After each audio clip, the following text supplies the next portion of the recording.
Apple's been busy the last week with the iPhone 16e, a highly contentious iPhone, missing some major features and adding some never-before-seen features like the modem with the C1 chip. But we aren't here to discuss that new piece of Apple tech today. We get to discuss the two new exciting iPads that were just announced. Apple's latest tablet releases are the brand new M3 iPad Air and the iPad A16 with double the storage as they're posting everywhere, acting like it's something groundbreaking. These devices bring exciting updates, powerful performance, and fresh features, but let's get into those details. If you're a big Apple fan like I am, and feel like any Apple announcement is like Christmas morning, please consider subscribing to the channel, as only 1% of my viewers are currently subscribed, and if you found the video helpful, please hit the like button as it helps us reach a wider audience. First, let's start with a quick overview. Apple recently unveiled the M3 iPad Air and the iPad A16, adding even more versatility to its iPad lineup.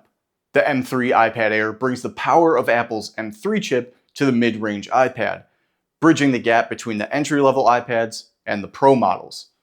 Meanwhile, the iPad A16 continues Apple's tradition of providing a robust, affordable tablet option for everyday use.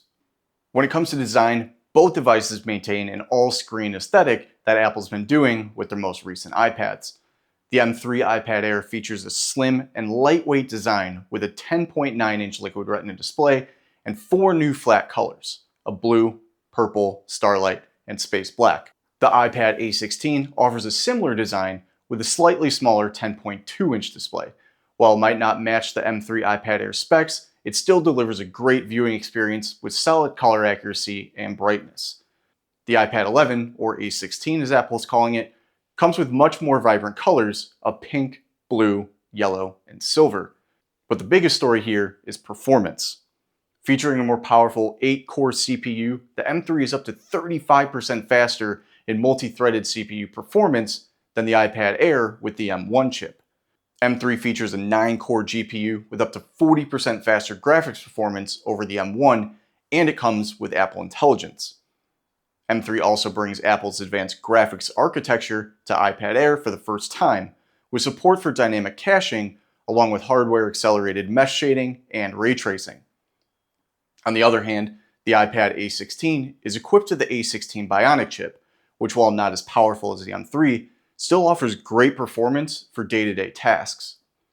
You'll have no problem with streaming, lightweight gaming, and productivity apps for an everyday iPad user, but it doesn't come with Apple Intelligence. Probably not a big deal, but the Air will be your entry-level iPad with Apple Intelligence, or you can go with the iPad mini if you're looking for something even more handheld. Now let's move on to the cameras. Both tablets come with improved cameras. The M3 iPad Air features a 12-megapixel ultra-wide front camera with center stage, which is great for video calls and content creation.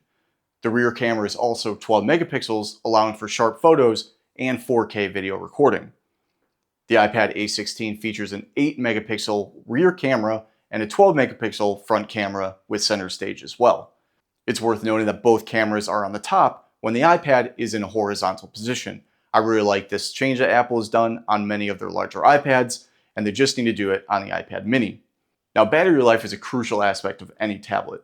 Both devices offer up to 10 hours of web browsing. They also support Wi-Fi 6E, providing faster and more stable internet connection. The M3 iPad Air additionally supports 5G on cellular models, giving you more flexibility when you're on the go. And the final thing, let's talk about price. The M3 iPad Air starts at $599 for the 11-inch, 128GB model with Wi-Fi only, and $799 for the 13-inch model, 128GB Wi-Fi only. While the iPad A16 starts at a very manageable $349 for the Wi-Fi and 128GB model. With the added performance and features of the M3 iPad Air, the extra cost could be justified if you need more power and advanced features. So what are my thoughts, and which one should you get? If you're in the market for a can-do iPad for your daily consumption, a light workload, or a few video games, the 11th Gen A16 iPad is going to get the job done. The M3 iPad Air pads those capabilities, offering Apple Intelligence and a chip built for heavier workloads. Now let's not forget that the M3 chip powered the iPad Pro before last year and is also in some of the Macs. Personally, I would pay the extra $150 if your budget can handle it for the iPad Air. It'll be future-proof for years to come and well past the A16 iPad. But what are your thoughts on both these iPads?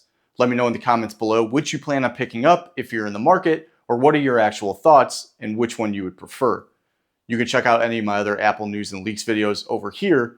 And don't forget to like and subscribe to the channel, and I'll see you in the next one. Peace.